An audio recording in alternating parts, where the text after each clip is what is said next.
Welcome, everybody, to Crushing Comics, where we are going to talk about This Week in X. This week, we're talking about the two X-Men comics that were out on the 4th of November, and those two comics were X-Men number 14 and Marauders number 14. So we are going to be full spoilers in this talk. Anything up to and including this week of X-Men is fair game. So this is your fair warning. I'm your host, Peter, also known throughout the internet as Crisis with a K, and I'm joined here with two of my favorite mutants from around the world, Tyler and Fariha. Tyler, have you ever been to a party where you only knew like half the guests? What did you do about it? I am usually an introvert, so I sort of I recede. So basically I stand at the side of, near the wall in a corner, and hopefully someone that I know or someone that I'm interested in will come and talk to me. So I have been trying to change that, but it's not the easiest thing. So you're a little bit of a wallflower, a slightly more obscure X-Men. Yeah, but not so pretty wallflower. More like a camouflage wallflower. And so you don't like throw glasses of wine at people to see if they're right-handed or left-handed or anything. No, I don't. No. And then Fariha, what is the most fantastical multi-course dinner or meal that you've ever been to? Have you ever gotten past the 3 standard courses? Yeah, and that actually happened in Italy, surprisingly, because I went to people. Your people. So when I went to visit Peter's people, in Italy, I went to a restaurant which had a set like 7-course menu. Ooh, yeah. Which I've never been that fancy in my life. That was like my peak fanciness, and that was like I was blown away at the fact that there's like 7 different things. Which I kept on joking. I'm like, these are all just one. And my sister did not appreciate those jokes at all, but it was very delicious. I still remember being impressed. So that was my fanciest meal ever. Not at a party though. No. That's something I'm still missing. I really like in a really fancy meal, and Italians will do this sometimes when they'll do palate cleansers in between the dishes, and sometimes they're like a little really light flavored sorbet or something, because it's meant to be like a really clean, crisp flavor. In my family, that could be like a shot of Sambuca. But if you're somewhere classy, sometimes it's something like a little nice and sweet to cleanse your palate in between. Yeah. Or pick a ginger if you're having sushi. Yes, ginger, right. Exactly for that same purpose, just to wipe the other taste, just the same way that you do crackers at a wine tasting, right? Yeah. I do remember the dessert of that course still to this day. Mm-hmm. Well, if you can't tell from Wait, are you just keeping us in suspense? I still remember it. And then not tell us anything about it. You gotta fess up about the dessert. It was an ice cream. So, but the thing is, like, it was like done it was very beautifully done, and then it tasted so good. I think it was sort of like Italian. What is the Italian sort? Gelato. Yeah, it was gelato. So it was not an ice cream, it was gelato, but it was like not heavy at all. And it was just like so refreshing. I felt refreshed after that. So yeah, that was it. Sorry. Well, if you can't tell from our extended intro riff here, we are talking about the dinner scene that was in Marauders this week, because there is not a whole lot to talk about from the X-Men issue this week. We'll get to that in a minute. So we're going to do our normal thing here. We're going to do first impressions first. Hopefully you won't hate us after that so much that you've already shut off your listening device. And then we will continue to a lengthy dissection of both of these issues. So let's start with Fariha, and then we'll talk to Tyler. What is your general first impression of the 2 issues this week? I think I enjoyed the dinner scene a little bit better. It was kind of like some character moments and all that. But I have one thing that I am just so angry about that I'm going to talk about it later. But the thing is overall, X-Men left me feeling meh. And Hickman. Is written by Hickman. I know. I'm disappointed in myself. Fariha? I'm disappointed in myself. What if this gets back to him? Yeah. I still love him. I still love you. Like, you know, if you're listening. But the thing is, like, no, I mean, it was just like, okay, sure. And I'm very sure if I'm reading the whole thing in one go, this would make sense. I would understand why. I would even probably come back and read it. But, you know, weekly, I was like, sure, okay, moving on. And then, and then the dinner scene happened, which was fine. But then there was also something else happened. And I'm like, ugh. So it was like a lot of ups and down emotion. We will get to all those meh and all of those wonderful reactions from Fariha in just a moment. Tyler, did you share the meh and from Fariha? well, when I read it the first time, X-Men really wasn't like, oh, why are we having almost the entire issue being reprinted again with a framing device? And then Marauders, I actually like it quite a lot, except for one character's characterization. That was the first read through. So the second read through, I warmed up a little bit more to X-Men 14, and the characters that I thought was really off came off a little bit better, because I think I might have misread one scene the first time when I read it. So overall, I think this is not the worst week of X of Swords, 10 of Swords, but it's definitely not. I mean, it's sort of in the middle. It's not the high. It's not the high that three issues that we all three of us love that week, and it's not the very, very low week, which is, you know, I think for me was unfortunately Creations. Well, it's interesting. We're now on version 3.0 or 4.0 of this history of Amenth and Arrako and all of these three. Yeah. And I actually thought this was the most effective one if we were just reading it on its own. I think having the teller of it involved in it really kept me engaged, as opposed to the other ones that were kind of told like by a third party, to the point that I was like, is this me enjoying a Jonathan Hickman D&D Dungeons Masters, you know, adventure book issue?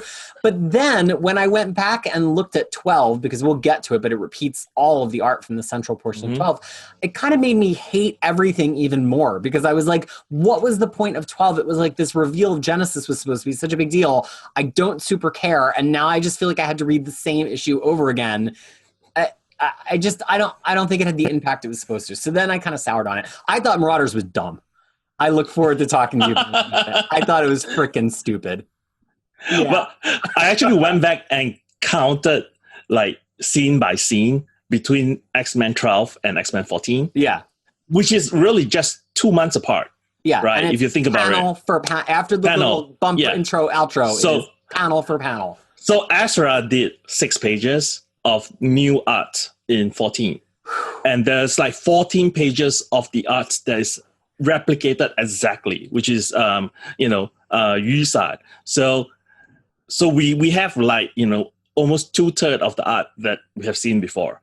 They could have at least thrown in some extra data pages to keep No. Yeah, that is actually the most interesting part for me. And then, to be honest, this is the same exact thing that was used in Hick Avenger, in one of the issues of Hick Avenger, where he repeats the pages.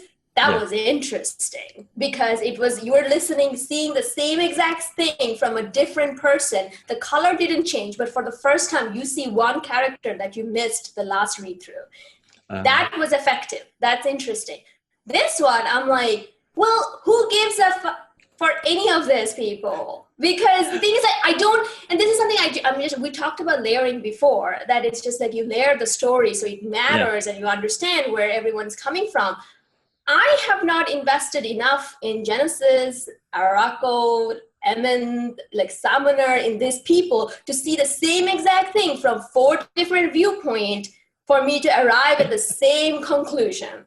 But guys, I will say though, between Karako and Arrako, I'm Team Arrako, because they have that one rule that says destroy our enemies. I was like, yes. Rule number 2. Yeah. Rule number 2, destroy our enemies. Fariha, and she's into those kinds of things. I would be in Brotherhood, right? And then I would also be like Team Arrako. I'm like, yes, because I went back to see what's like, you know, mutant rule is like, yes. Oh no, human. Over here, like, destroy our, I'm like, yes.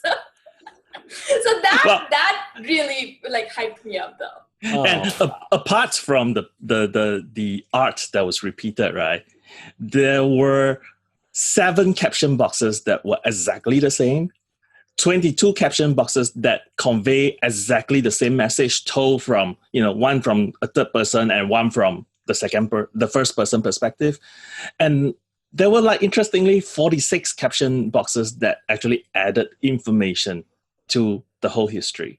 So, take it for what you want. We get like 2/3 of repeat images, but we also get roughly about 2/3 of new information in terms of new caption boxes that tells us something different.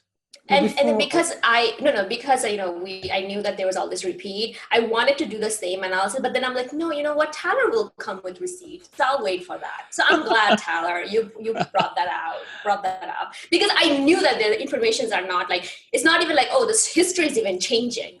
The history is not changing either.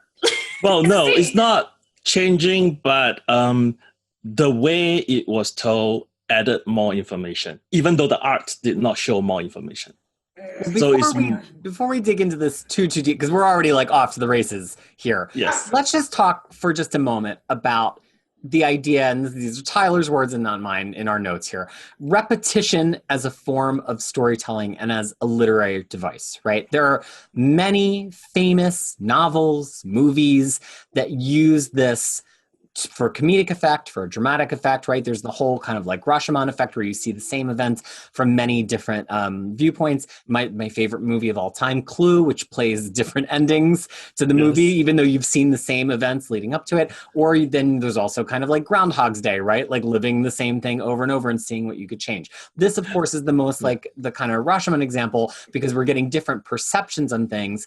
Hickman puts a little twist on it because it's kind of like everybody's progressively lying a little bit more or a little bit less, which kind of goes with our theme that we've had for a while here about the idea of unreliable narrators, right? Like how much can we trust anybody? We haven't really trusted Apocalypse. We haven't entirely trusted even Doug to translate Krakoa correctly. Why would we trust the people from Arrako and Amenth and all of these places in Okoro to tell us a story accurately? But before we get into the story implications, was there a way this could have had more impact? Because it seems like all three of us were a little underwhelmed. What could it have done to make the storytelling device more effective? Anything? Publish the whole crossover in one go. Like, seriously, publish the whole thing in one go. We're going to read the whole thing, and we're going to go back, and we're going to understand the implication of it. Week to week, it doesn't work. It doesn't work. I mean, I forgot what happened in 12. If I didn't have the access to it, like, it really doesn't work. But the thing is, like, if it's all in one go, this repetition, it works perfectly. Okay. Well, I feel like, and also make us care for the characters. Right. That I'll come back to that. Well, that's always an issue for Hickman's characters. But I feel like having Ezra reinterpret the scenes, drawing it slightly differently, from the viewpoint of Genesis would have helped a lot. Instead of instead of just reprinting exactly the same, because that is a story that is told by Summoner. Right. So the perspective is different. Right. Whereas if you have someone else draw it, like Genesis says, I gather an army and we went out and slaughter. Why not show that scene? Why not show them fighting, the Amenth demons? Why not show even more scenes about her fighting and defeating Annihilation? Or show some shots of like who these crossbreeds are. Instead of just repeating everything. I think it doesn't work for me, mainly because 2/3 of the art is a repeat. And we have seen it before, where it's like between RB Silva and Pepe Larraz, they did the redrawing of each other's work for Hoxpox. So I don't understand why it wasn't done here. They did also repeat a whole scenes in Hoxpox. I think issue 6 repeated scenes from Pirate Ship, but it worked because it expanded what we knew. So I had really similar feelings to both of you here. So one, to Freya's point, I think it would have, gosh, actually, I forget which one of you made which, because I was just like doing so much nodding as we went along. But let's say it was to Fariha's point. She can tell me if it was or it wasn't. I think if we had been given more time to care about this buildup of his grief over being separated from Genesis and him not being the fittest, this could have hit harder. But because it was only 2 months, and because the only real experience we've had with like Apocalypse's grief has been really in creation and stasis, it just didn't feel like a big enough shift or change to be hearing the Genesis story now. It just doesn't feel earned to me at all. If we had gotten this issue, this Summoner issue, way back when we had X-Men 2 a year ago, and we had been sitting with that information this whole time, and then we had been able to kind of experience Apocalypse's pathos this whole time and having lost Genesis, then I think we could have earned coming back to this issue a year later, right, from 2 to 14, and seeing these scenes, then it would have hit for me. So I think my first problem was I just don't care enough to make this reveal kind of hit. It's too quick, and they haven't spent enough time making me care about the character. But then on the other side, to I think Tyler's point, is I'm actually down with the art being the same. I think there is something really interesting there, the shift from kind of the third person telling to the first person telling. I needed, though, to Tyler's point, for there to be one page by you where the perspective was different. You know, like one splash page or one thing where we could only see it through the eyes of Genesis. I realized that actually almost all of the panels are through the eyes of Genesis, which is like the secret of 12 that we can go back now and appreciate. And it does make some things in 12 hit differently. But I needed one thing to break it up, not just to break up the monotony, but as like a narrative signal of like, this is important now. And I think without that, and especially because the paneling is so many kind of just 3 strips of panel per page, the rhythm kind of just wore me down by the end of the issue. Like I just was so checked out by the end. Now, that said, we're going to talk, there were some interesting things and we're going to talk about them. But it just feels like there's a better way to land the blow when it comes to repetition as a form of storytelling, in my opinion. I was like, you know, when you mentioned that, you know, Apocalypse's grief mattering and stuff, I was seething with anger that Excalibur was not about Apocalypse. Like the whole of Excalibur should have been about Apocalypse instead of some dumb Brits and their dumb sword and their dumb like whatever. Like, you know, if it was about Apocalypse, the whole 12 issue before the X of Swords about, you know, we getting bits and pieces of who he is and all of that, this would have been perfect. No. So we're not getting enough of a setup, basically. It felt like they held their cards so close to get to this point, like they wanted to reach the point where they could show it here. But unfortunately, I think they were short shrift themselves a little bit on the Apocalypse stuff. But so that's enough of that, right? Either people agree with us or they don't. You know, we're only 3 readers, 3 very specific readers. But look, what was new and interesting about this story? I'll go first with one, and then I would love to hear what you kind of took away that did. I think the stuff about the White Sword here was the most interesting stuff to me. We kind of got way more context about where these 100 other mutants went. We got way more context about him reviving them all the time and how they've kind of become their own faction. To me, it actually made his appearance last week in Stasis much more interesting, whereas before I barely even recalled he had been in X-Men 12. I thought he had actually been introduced in Stasis. I don't know if you realized last week, but here I'm like, okay, this actually may be the most interesting character to me on the Arrako side. So that was new to me. For, Tyler, what was kind of new information to you here? Well, I mean, there were several stuff that I think are new. Mostly has to do with the second half of the story, like what happened. Well, okay, a few things. What was the conversation between Isca and Genesis?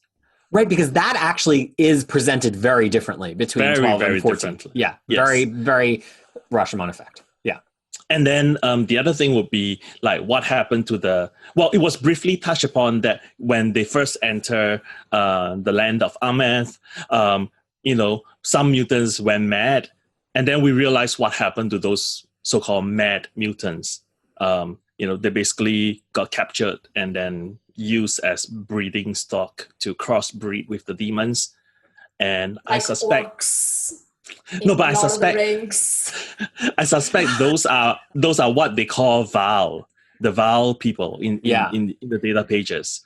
And then the other thing is also the entire thing sort of recast the summoners as actually the real bad people here, I think.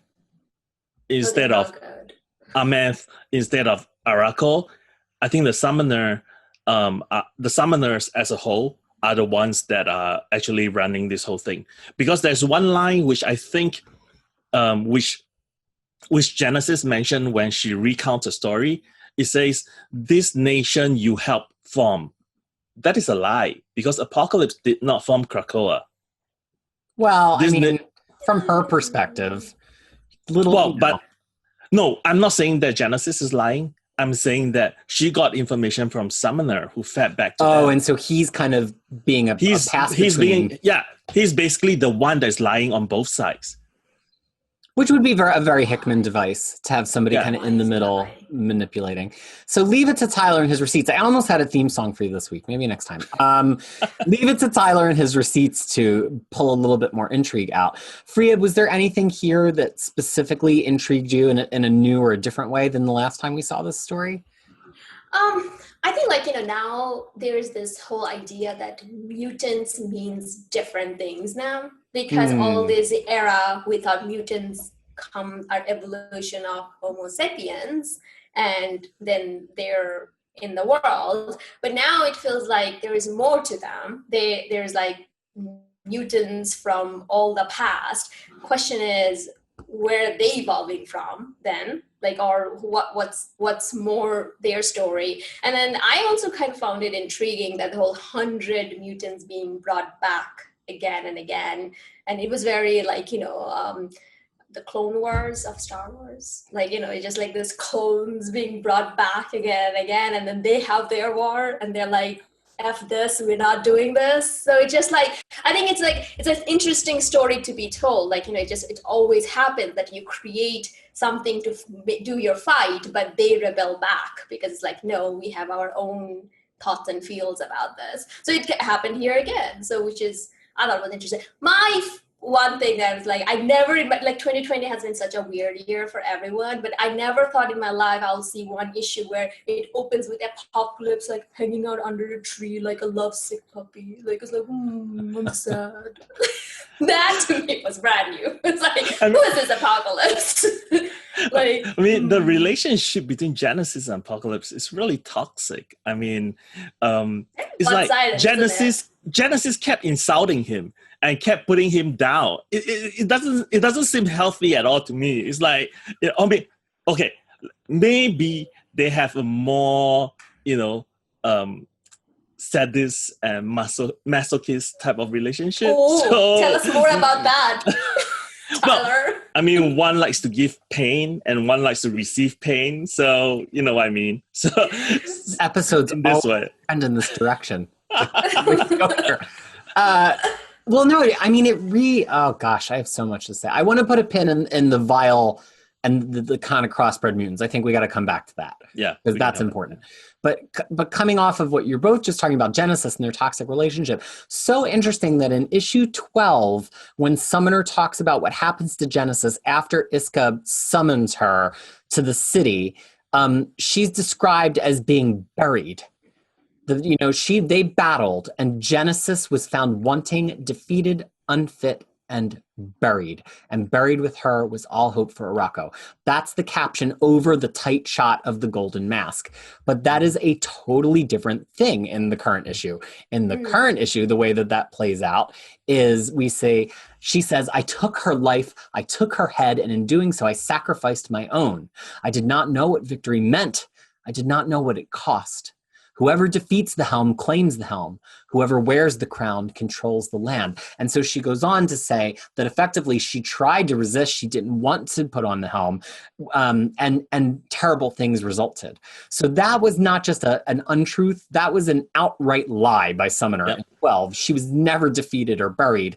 But could you make the argument that whatever Genesis used to represent kind of died that day or died over the process of those 100 years, and this new version of Genesis has kind of been ultimately corrupted by the crown, right? It's kind of like the I don't know. I'm trying to think of another Lord of the Ring, right? It's like when men have possession of the ring, right? You can't help but feel the greed and feel the evil. It's like, has the crown so fundamentally changed her that she's effectively gone, dead and gone?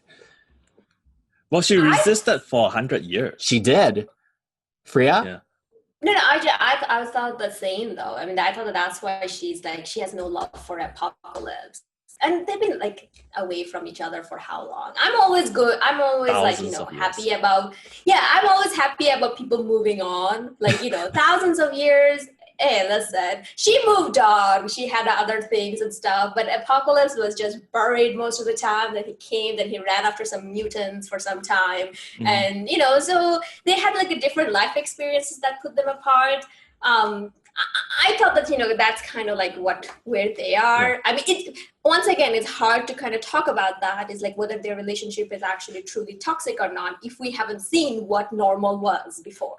Right. And, I was talking about how I wish there was one scene the whole time, even as I was reading it, I was like, please let there be another scene of when Genesis says goodbye to him and sends him through to Earth, because it just felt like it was missing information the first time. And I was like, maybe that's what's going to break this up. Maybe we're going to get a flashback to that or a view of that, and we're going to hear Genesis's version of it, because before we kind of saw her as this very strong person, but it was at a distance, and we never got that. And I was like, I feel like if we got that, we can't play this game of like, how would I write this issue? Because like everybody would write every issue differently. Yeah, but I think we can talk about kind of like what was feeling like we were missing it at the time that made this not hit as hard. And for me, that's one of those things. Maybe we'll get the sixth viewpoint of the maybe issue. We'll get it again. We can only hope destruction. Right. And then we will have it again. Like, it's like... But that 100 years is actually quite interesting, because that is where Life 9 comes in. Moira's Life 9. It's just about what I was going to say. Yeah, because that explains how Moira in Life 9 could go into... presumably go into the other world and Arrako and save the Horsemen and the Arrako mutants. We are not sure what happened in Life 9 between her and Genesis, but we knew that they came, the Four Horsemen were on Apocalypse side. And weren't they calling Moira Genesis? It's been a while since I've read Hawk's. They call her the mother. Well. They call her Genesis. They call her something else. It starts with A too. It was very similar. Yeah. But I think so many points in here, because when we originally read Hoxpox last year, we thought it meant that he was getting the Horsemen from space originally. Like, it took us a while to realize that they came kind of from within when we learned this later on. And a lot of people have been kind of toiling with this whole math of like, how do the lives line up? Why could they do it? But I think you've got a great point. Like in Life 9, which was the Apocalypse life, Moira and Apocalypse went in during the 100 years. So they encountered something very different than what the X-Men are encountering now. And it kind of brings, again, the question, Moira has appeared in one panel here, totally silently. To what extent did she know or premeditate this? She had to know what Apocalypse was going to be doing with the Horsemen, but we haven't seen any hint of whether Moira is communicating with Apocalypse or not. So that's a big question looming over us right now. Maybe that's why Apocalypse joined them. Maybe that's why Apocalypse joined them, because Moira promised that you get to correct this. Gosh, he got a lot more. Blue Daddy got a lot more than Blue Mommy did. She doesn't have Destiny back yet, and Apocalypse got a whole other world. Yeah. I mean, you win some, you lose some. Moira has a reason why Destiny cannot come back. She threatened her. Like, I wouldn't bring Destiny back if she threatened me like that. It's like, I don't see beyond Life 11 or something, whatever she said. Yeah. I'm like, you stay put. I mean, that's why Moira's not back. But the thing is, like, I think, who knows? Maybe that's what she told him, like, hey, you get to come and fix this part of it. Who knows? No, but that also sort of speaks to when the turning point is. I think the turning point between Life 9 and Life 10, with respects to Arrako, is when Summoner came to Earth. Because I think when he came to Earth and start the whole process of lying and bringing people over, I think that is when they, eventually broke through to Arrako and Genesis wore the helm, the golden helm. Mm-hmm. So I don't think we need to there has spend to be a time. a ton more on this, but I did say that I would put a pin in the vile people. So Tyler, you've got the receipts. What do you feel like we kind of really know and understand? And to be clear, the vile people are the mutants who were originally captured. They thought they were dead in the initial conflict, and it turns out that they've been part of this kind of like creepy eugenics program this entire time. Yeah. So, I mean, I don't think they are the original mad mutants. They are probably a crossbreed between the mutants and the demons. So, and I feel like, this is telling them that it is possible. I mean, it's telling me two things. One thing is that the Arrako mutants are not on Genesis and Amen's side. Because they basically tried to break free. But they are trapped because Arrako is basically trapped in Otherworld, in Amenth, and the 10 Towers, part of it is broken and they have broken through. So the other thing is, does this, I mean, as above, so below, right? So does this mean that, we will see something that might happen in Krakoa, that they get someone, invade them from within and, and try to learn their secrets, because we still have a mole on Krakoa, and that has been a running theme for X-Force. Mm-hmm. So there is still someone there feeding information to I think Russia. So there is something happening there which we have not resolved yet. But I mean, it's not going to be exactly the same. But this is what I was thinking of when I read through the whole thing. Well, the final comment I want to put on it is from the final scene, which is one of the few original scenes in this issue. Apocalypse is saying, "You're not going to come for our land and our children," or whatever. And Genesis said it was made with soft hands and raised on a soft earth, which is funny to me, not only because of the shade that it casts on all of our X-Men, our soft. Yeah. But because of how it leads into Marauders 14, because now we're starting to see the X-Men bumping up against these Arrako mutants. And, we've got a soft boy like Doug Ramsey. He's soft. Yeah. But, we have some very battle-hardened X-Men here. We have Magik, we have Gorgon, we have Wolverine. And it's one of those kind of stake-setting things you do where you call them soft and then you show them in a social setting where the opposite side doesn't even understand kind of social niceties to kind of hammer home that these battle-hardened X-Men are soft, right? So it was kind of struck me as a really effective rhetorical device to kind of set it up and then let Dugan and Percy knock down the pins in Marauders. Before we jump to Marauders, can I say something first? All right, final closing shots. No.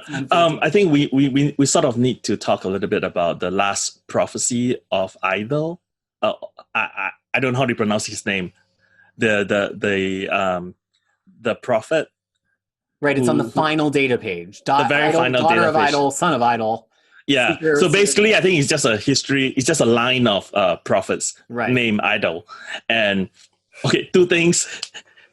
When they first shown Idyll, they shown him. Well, it's a her now. Now that we know it's a her, with a snake around his neck, and it actually reminds me of Magik. And wouldn't that be great if Magik had been the prophet of the X-Men all along? Just like, guys! No, but Magik has two maggots as intestines. And this one has a snake. You have so much great X-Men. This one has a snake coming from between her legs. So initially when I thought this is a mere character, I was like, okay, but that's, that aside. Yeah. The last prophecy, which is, it says, only under the black moon will the two become one, and the white light will judge them, and a red land will see them split forever. Like, who do you think they're talking about? Like you said, take it as how you see it. No, but is it Genesis or Apocalypse, or are we talking about Arrako and Krakoa? I thought it was Arrako and Krakoa. That's how I felt. I felt like it was the because the lands are sentient, like it's like a fight between them. But talking about, like, I just wanted to mention about the soft people raising soft children. You know, because Peter mentioned that some of the hardened mutants are there in the next murder, but however, those hardened mutants were not raised by Professor X. You know, they were hardened because they have not endured the outside emotional, psychological abuse of being the manipulation and gaslighting of being raised by Professor X. So they don't. Yeah, know. that's true. Yeah, they're hardened by other factors. But the thing is, like, you know, like, to be honest, like, yeah, like Arrako and their soft rules of like kill no humans, like screw that, like destroy our enemies. It doesn't even say who the enemies are, it just said destroy our enemies. I love that line so much because it's like, you don't know who you are. If you are just their enemies, they will destroy you. They don't, like, I just loved it. But yeah, like that line made me laugh so much about like soft people. Well, I mean, I know we laughed about make more mutants because we think that all the mutants are horny. But in Arrako's sense, right, it actually takes on a whole new meaning because they have to survive. Yeah. So they got to make more mutants. And sort of this idea of like survive by any means necessary, like to turn mutants not into an invasive species per se, but to kind of be like do anything to preserve and to escalate, right? Which is we were kind of all tittering in a corner about the implications of the Krakoa one, but this is kind of the real world stakes. But it kind of goes with the whole soft implication, right? Which is like, that's something you say to people who've been raised to want something better almost, right? Like, you don't want to, is the goal to raise each successive generation in war? Isn't eventually the goal of war to have conquered or defended all of those things that you meant to conquer and defend, and eventually raise a soft generation? And so it's just really struck me, you know, especially in light of a lot of other things in the world, as this almost generational divide, that you have this older generation, which we'll call it Arrako generation, being like, you don't know what it is to live tough, harden up. And then you have the Krakoa generation being like, you should want more than that for your children. I'm not going to ask my children to harden up and have a life worse than the life they should have, which I think is a really interesting comment.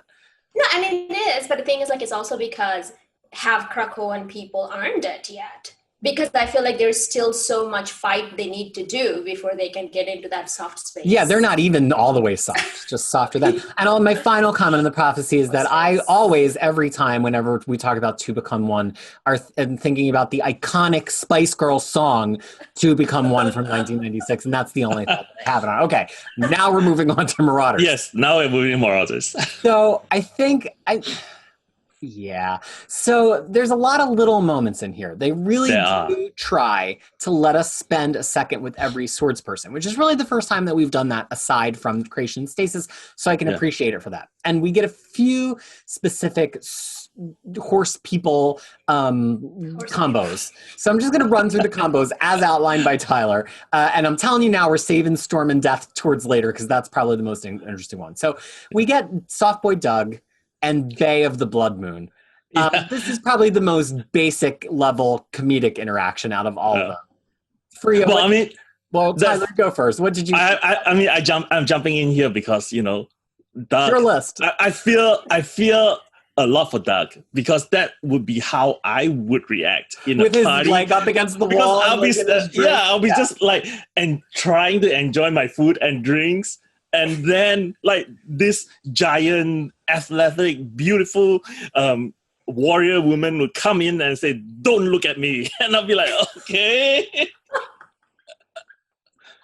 I have to talk about Caselli's. I mean, Caselli's one of my favorite Marvel artists, so I always perk up when I see him on an art rotation. And there's a couple of panels here where he just does some really cool stuff with body language and with facial acting. And we go from that panel of Doug kind of folded on himself, drinking his drink in a corner, just saying, hey, to Bay looming over him. And there's so many things happening. The drink is splashing out of his cup. His shoulders have come up a little to feel a little defensive. He's trying to hold in his drink without spitting it out, sort of for a little bit.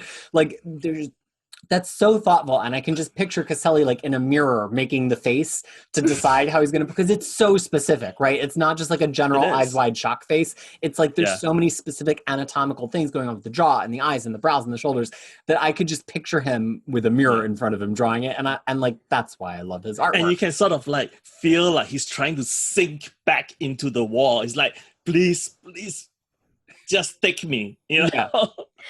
And I think like from that reason that this scene works so well because, you know, he's not a not talented person, right? Like, I mean, Doug is like, he's a linguist, like he knows all the languages, he can create languages. Like, he is such a powerful mutant, but in this room, he just wants to be one with the wall because it's like, this is not my scene. Like, I think I'm like the queen of not my scene because there's so many things I've tried in my life and I'm like, not my scene. And this is like, you know, I connected with him from that level. Like, yes, like if I were in a party, I would try to mingle. I would be Magik, you know, just I'll find one person that I know and then two of us would be doing people watch. But the thing is like, I at least understood that this is not where he fitted, and then how he was reacting to that. It's like a most realistic thing ever put in a superhero comic. Yeah. And I'm also in the camp where I thought the card that Doug received last issue in Stasis, that the other person is Bay. So I'm kind of like hoping that this will develop slightly more. Yeah. Oh. So I have to roll on to Pogg Ur-Pogg and Magik here, and I'll just absorb all the hate now. I'll be the lightning rod. I hate this whole Pogg Ur-Pogg, he's a big funny dinosaur. It's stupid. Now look, if these were comics that children conceivably were reading, I have a huge allowance to make for silly, funny, whimsical things, and even in comics for adults. But we're in this middle of this Dungeons and Dragons source book, Lord of the Rings shenanigans, and we're trying to pull comedy with this giant mercenary alligator being like Lobo, and it just does not work for me. I know Twitter loves him. I know everybody's making jokes, but I passionately, seethingly hate him.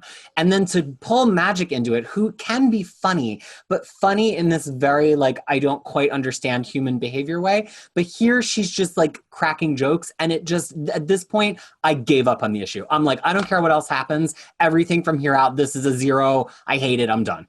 So please talk me off the ledge if you would like, but I'm just trying to let you know where my mind is before we get any deeper into this issue. Am I totally off base here? Do you enjoy Pogg Ur-Pogg? Do you Pogg Ur-Pogg? Well, I don't necessarily enjoy the name because I feel like it's like very annoying name, but that whole Magik owned it for me. I was like, yes, that is why his name is Pogg Ur-Pogg, because I'm pretty sure Dugan said that I want to make that joke, so please name him. To be honest, there's always a whimsical character in a group. I would rather this whimsical character in the other side, so we hopefully never have to see this character again, versus on our side. At least he's disposable. Exactly. And I'm pretty sure that that's the first one that's gonna go. Like, you're gonna get a lot of hate. Oh, whatever. Like, you know, but I just feel like that's like a first character that's probably gonna go, and that's like a sort of a throwing character that they're not wasting too much time on it. And I feel like it doesn't change anything for me. There's other things I don't like or care about for me to even waste any amount of energy on this character. But the thing is, like, her Magik, I loved it. I loved that. And Magik trying to eat the cat because Pogg was eating the cat. I know it's silly, but it's kind of funny. But you know, this is not edible. Yeah. but all this talk about how Pogg is soft inside, I just imagine a scene when the fight starts and Magik just like throw a teleporting disc, and then the next thing you see, she slice him up from inside him. Yeah, or something like that. Or like Wolverine jumps in his mouth or so. I don't know. Or something. I think the moment where they really lost me is when she made the joke about medieval times, because I almost was like, okay, let's go back to Claremont and see if Magik ever went to medieval times for dinner, because if not, That was the part which I was like, Which was I have was no that idea. again? Which was that again? She just makes a joke about medieval times being a nicer restaurant than this restaurant, which didn't even really land because this is actually really cool. It's like a table in the middle of a pond in the middle of it. Yeah, Like, it just didn't make any sense. To that point, why didn't they say that it's better than Russia or something? She's Russian. I know. Russians don't have like good restaurants. Like I think. But here's my thing. I feel like sometimes X books lately can get into this mode where it gets almost like the panels feel like they're meant to be excerpted on social media for giggles.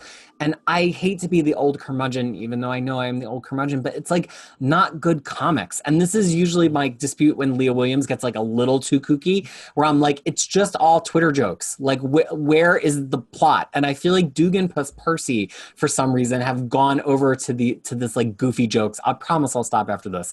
But it just took me out of the issue too many times, especially with the Pogg.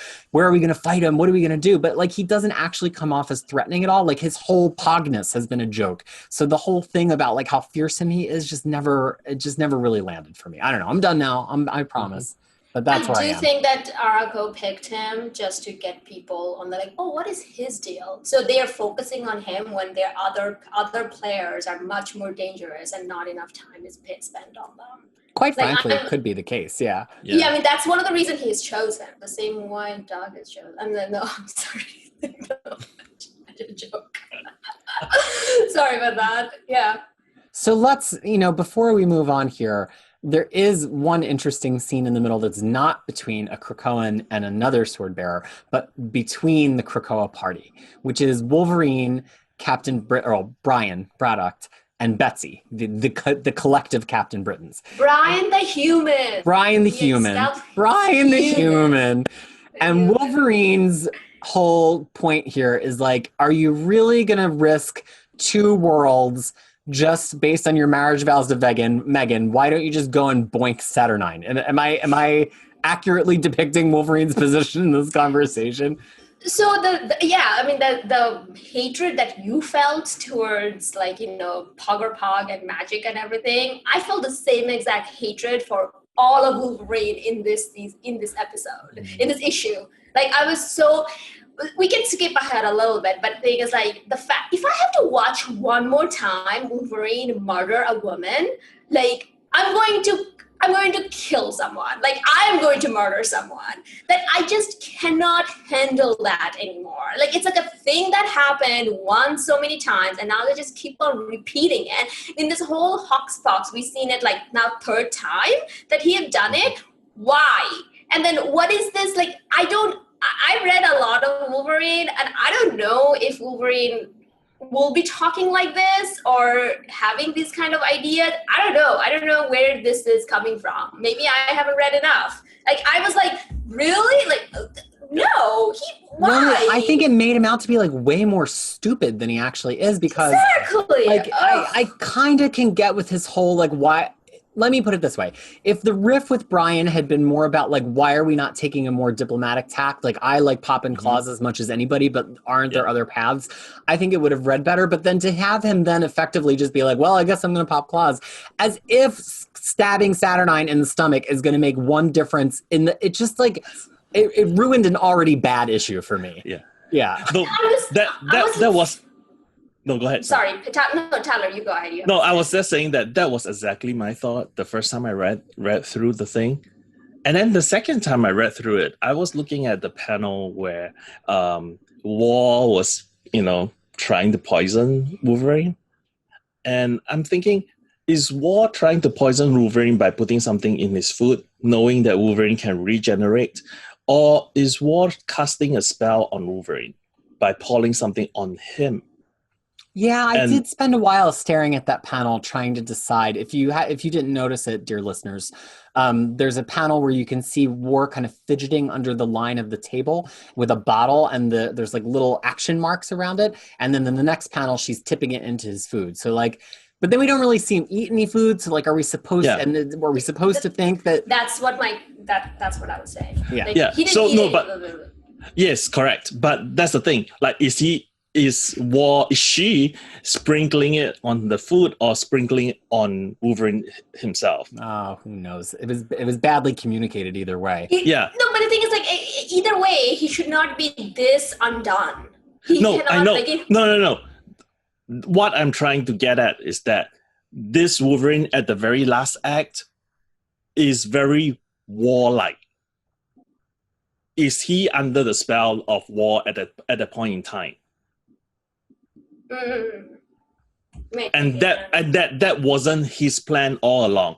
Like, and that kind of gels with the conversation with Storm, because I don't think Storm would say, no, go ahead.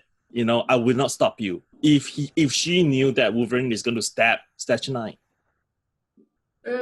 Well, then so maybe that reads better for me the second time, because then there's this question mark of whether is this really Wolverine. But the thing, my only problem is like, now is not the time to say that, oh, go bang that chick, and then so that we don't have to fight. Like, that's one of the reasons I was like so annoyed. I'm like, really? You didn't say that all the 48 hours you guys were standing around? That time this conversation didn't came up? You just made eye contact with each other? And what the hell kind of like even like thought process is that for Wolverine? I thought that he would be smarter than this. This is like a dumb thing that Beak would say. Beak would say that. Like, you know, that we should stop the war by doing this, like, nonsensical act, which had nothing to do with it. And then that actually got me all confused, because honestly, my memory is not very good for when I'm reading week to week like this. What was the point we started this fight again? Because then I actually got confused. I was like, wait, what's the fight again? No, I'm genuinely asking now. Because how did Wolverine came to this conclusion? If you bang one out, the war would be over. Like, this is not going to happen. Well, exactly. And it just takes this perspective, which is a credible perspective for characters to have right now, which is that Saturnine's prevailing over all of this. And so if Saturnine wasn't prevailing over all of it, would it have the same rules, right? Like, yes, the resurrections would still be messed up. Yes, they would still have to fight Arrako. But like, if she was dead or disposed of briefly, would the magic binding them to the 10 swords and one must fall from, you know, would that all still be in effect? Or could they just have a knockdown drag out fight, which maybe is a little bit more of what Wolverine would prefer? And like, this is me like trying to rationalize it a little bit. So like, I kind of get it, but I still think it was, I really think, you know, Percy co-wrote this issue, and he is the current writer of Wolverine, and he's written some good Wolverine, both in in his series and, as Fariha has pointed out, in the podcast, right? Percy wrote. Yes. So really like, good. maybe there's just something we're not fully understanding about Wolverine here, and I'm willing to say that. And we do have another Wolverine issue coming, not next week, but next week. So maybe all of these questions will be answered. But in the scope of this issue, clearly we felt some discomfort. Now let's go to one that was a little bit more fun, and then we'll end on the marquee matchup of Storm and Death. We have Magik and Gorgon. Gorgon, who we have not spent a ton of time with in all of the docs so far. And they're basically casing up all of the competition. They're scoping them out. They're looking them up and down. They're trying to understand which side they favor and what the tactical advantages might be. And they just cannot get a read on Isca, which turns into this very kind of slapstick, almost like a very goofball thing of them trying to get her to pick stuff that they're dropping. It feels like a very sitcom setup. But because it's a setup of Magik and Gorgon, who are usually quite grim and are having this very grim conversation, this one landed better for me than the Magik comedy earlier, because there was actually like a punchline structure to the joke. I don't know. Did you enjoy Magik and Gorgon kind of circling Isca here? No, but not only that, it's like, I didn't even look at it as a comedy, but mostly as like Magik doing her job as a captain. Right. Like, it did feel like she was like, is also a captain. Yeah, they're both captains. Yeah. They're both captains. Yeah. So as captains, they're figuring out, while one of their warriors is like trying to become one with the wall, and the other one is trying to get murder everyone. The other one hooked up, and then get them to, like, they're actually doing work, and they're actually doing what's the purpose.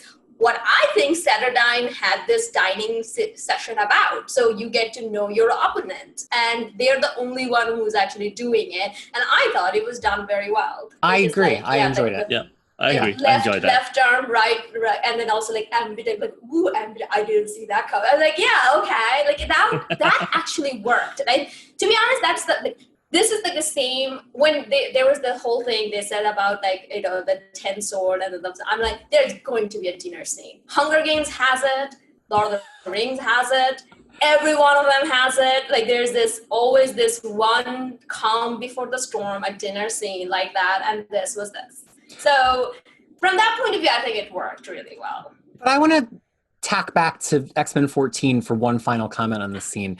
The new read that we get on Isca and her power to be unbeaten, as we see Genesis's retelling of Isca, is almost that like Isca had to depart because she knew she always has to win, and that's her curse. And so she kind of like had to be on the other side. Mm-hmm. And so there's almost this idea that, so she says, do you remember my sweet sister Isca? Her mutant power was that she could not lose, and how I wept when it drove her to join Amenth in the war against Okara. So you can imagine the joy I felt seeing her there when she returned, right? So I just thought that was interesting in combination of this, where, you know, they have them scoping her out, but this is a thing that Isca herself does, because she, for whatever reason, can't commit herself to the losing side. If in some way Gorgon and Magik show that they've outmaneuvered her, she will actually not fight because she has to win. The mutant power works both ways. If she can't win, I don't think she can fight. So I'm very confused about her power. What is this power?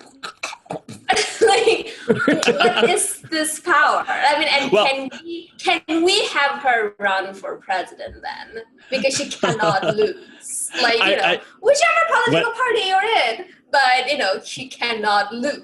So, but is it more like she can sense if she's gonna like is it more that she can always pick the right side almost, you know? We don't know the function of it yet. To that point, I was thinking about it. Why on earth Domino is not on the team? Yes. Like, but that's what we discussed last week. Brian the human and then not Domino. Like, that's what we discussed last week. But I mean, when she first appeared in X-Men 12, I did have the question mark. What does the power of cannot lose mean? I mean, and then I was thinking about it. I said, maybe it's a combination of probability changing as well as a precog. So she has a limited precognitive ability so that she knows which one to choose. And then by choosing one side, she also has this probability luck power that always makes them win. And so that's supported by the panel in X-Men 12, subtly different than the one from 14. Her mutant power was that she could not lose. It was her power that forced her, not drove her, to join Amenth in the war against Okara. Understand? She had to. They were going to win, and she cannot lose. Yeah. So what happens if she loses? Like, she bursts into flame? She just dies? Like, we're going to find out in one of the next 4 weeks. We're going to find out. No, but that's the thing. So the fact that she's on Arrako's side, it just means that the Krakow is going to lose. I mean, that's how I'm reading it. Sure. But I think she's just going to defect again. Anyway, okay. So now we're to the marquee, the cover battle. Except for it's not a battle; it's a tango, and it's. Oh, I love that. By the way, I love that cover. Great really cover. And it's really fun if you've ever seen people tango where like they really do hit those angles with their body. Darterman exaggerates it a little bit for the cover, but like people really do get in those low, they do. Leg out. So Storm and Death. At the beginning, we have Storm and War and Death kind of all casing each other up. And Storm puts a flower in Death's little dog ears. And then they go on this underwater dance and Death is like, well, you've never been kissed by Death before, and for a minute it seems like we're going to get a riff on like Storm being one of the few X-Men who have never properly died, although she has in X-Men 225, but I guess we're not counting that. And then Storm comes back with like, I've had many little deaths. I know Death way better even than you do, and I just thought like, if this is the level of nuance I'm looking for out of Storm generally. And I think that they're really playing with this tension that Storm seems like the one who's going to have to lose in an intriguing way. And not for nothing, but Black Panther, her husband, estranged or otherwise, is also a lord of over death and the afterlife, which doesn't really come up here, but I just couldn't help but feel the implication, especially she's like holding hands with this dog-headed mutant, but think about her husband, the Black Panther. It just, I couldn't help but draw parallels. I don't know. What'd you think, Fariha? What are your opinions here? No, I mean, I thought that, when she was saying that, losing death, or like, what is the word you said? Like, you just said it. Like, I have faced death many times, or I've been dancing with you my entire life. Right. So dancing, like, I felt like, I was kind of looking at it both ways. Like, one is like the Black Panther implication of it, like, that her dancing with him all the time. Why aren't they together all the time? They're a perfect couple. But, but the thing is that on the side of it, I was also thinking that, are she talking about death of her many identities of Storm? Like, right. That we talked about it before, that, she is like, every time she moves onto a different not personality, but different role, different role, whether she's talking about that she's burying the past one, and then how that kind of works where. But I was also thinking, I'm like, whoa, Storm never died. Like, she was always around. Like, so maybe that's also, and then not to mention Giant Size X-Men, Storm, she came to very close to death very recently, right? So maybe that's on her mind as well. So I think that's a great point. And I thought that, from that point of view, that it was, this and Magik and Gorgon, interaction, and Ramsey's interaction, made the issue far more bearable, even with all the negatives of, Wolverine. Yeah. No, I mean, Storm also has a history of, always attracting people of power. Dracula, Doom, Loki. And it's just interesting. They're all obsessed with her. Always. And, in the whole group of X-Men, it's always Storm. Ooh, is there a Loki and Storm issues? I would like Oh, yeah. Yes. We'll get there. I mean, Storm and Doom is actually a pretty iconic one as well. But gosh, it just made me just have I'm not one of these Marvel Cinematic Universe shippers. The movies will get here when they get here. But you guys talking just made me have this moment. It's like, I can't wait till we get Storm on screen having these kind of the real Storm. Yeah, don't make her a teenager. Let her be a goddess. We need full goddess Storm. We need that. Yeah. So I want Isca. I'm forgetting her last name. Isca. Issa Rae from what is the name of that darn show? I know who you mean. I want her to play as Storm. I don't know why, but I just she has the whole the chin and everything. It's just I think she would be really perfect.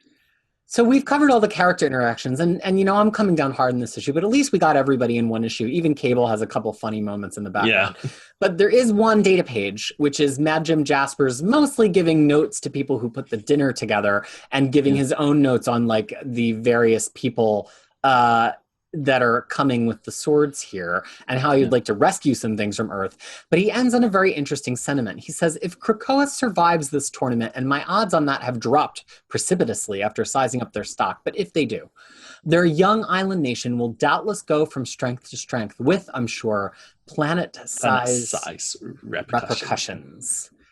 Fariha, thoughts on that? And then we'll let Tyler wrap it up. No. Sure. Okay, sure. I don't know, we have been reading Marvel our entire lives, so we know what these words mean. Ultimately nothing, because something will happen, the next writer will come and they're gonna bring it back to whatever. Okay, sure. I mean, is it saying that Namor's gonna come? I mean, that's the only. If you're saying Namor is going to arrive, then Fariha is in. Then I'm interested. If the ending page had been Namor bursting through the wall like Kool-Aid Man, we would have started this episode with Fariha being like, yes! Yeah, exactly. We know that. So maybe, I don't know, sure, whatever. It's it just sounds like an editor writing it. It did sound like an editor. All right, Tyler. Well, I mean, first thing first, we have been wondering whether this Mad Jim Jasper is from our world, and this confirms that. Yes, I do agree. Because he says, from my old home. And he talks about return to politics because his first appearance, not his first appearance, but his early appearance, he's the Prime Minister of UK. And here is also referenced because he says that at number 10, which refers to 10 Downing Street, which is the official residence of the Prime Minister of UK. And sorry, I did a lot of Googling for this. And then, they talk about... Yeah, and then they talk about nostalgic. And then what actually look into it, and it turns out that there's one story in Marvel UK, which is called Jaspers Warp, which is also named Crooked World. And that was kind of interesting. But he died at the end, destroyed by a furry. And but then, for some unknown reason, he later appeared as a prosecutor in Magneto's trial. So I don't know whether this is the original him reconstituted or he's a clone or whatever. So yeah, but talking about the strength to strength with planet-sized repercussions, I mean, in Hotspots, we know that this is going to go way bigger than just Krakoa and Earth. So that kind of doesn't surprise me. So, I mean, I don't see it as something very new or meaningful because, in my mind, I think that is happening. So. There was one other data page thing that we skipped in X-Men 14, the mention of abyssal prisons, but we would need Zach back from the resurrection protocols because I think he might be the only one who cares of the four of us. But if you were to go back and watch X-Men Report, you would notice that this was a Zach prophecy coming to bear fruit here. So I think if I can, I don't even know if we need the final go round this week. I think there was a couple of interesting character interactions, but I feel like we are 13 chapters in and I'm ready for the story to start. I'm saying that I'm ready for the story to be over. Like, please make it, because I was actually thinking about it last time in Hotspots when we talked about it. We were so sure that the first event would involve Namor, and I was thinking about that. I'm like, my man hasn't arrived yet. Like, I don't know. Or maybe now that, Storm pissed off Black Panther, maybe he will arrive now. But he's involved with Emma. He's always infatuated with Emma. That's why he'll also love Saturnine. He does have a he's like Sue Storm, like Emma, like any blood. Should I dye my hair then, guys? I'm just saying. But the thing is that we're talking about that. It's like that would be more. I really wish this was more about building Krakoa rather than defending it from some other things. I'm missing Quiet Council. I'm missing the island. I'm missing Kate. I'm missing all of that. And here we are having to drudging through this. I want this to be over. Well, you'll all be happy to be reminded that the next 3 weeks holds for us. That's actually misstated. That was 5 more weeks, or 4 more weeks, it's 3 more weeks, holds 9 more issues. So we're going to get a lot of story in the next 3 weeks. And maybe at some point the crossover will actually begin because it hasn't begun for me yet. So that has been This Week in X. Talking about X-Men 14 and Marauders 14. Please continue to join us for episodes both about This Week in X and other X-Men and assorted comics topics as we're here crushing on comics together as Crushing Comics. Tyler and Fariha, thank you so much for joining me from all around the world today. Thanks. Everyone, take care, and we'll be with you again soon. Bye.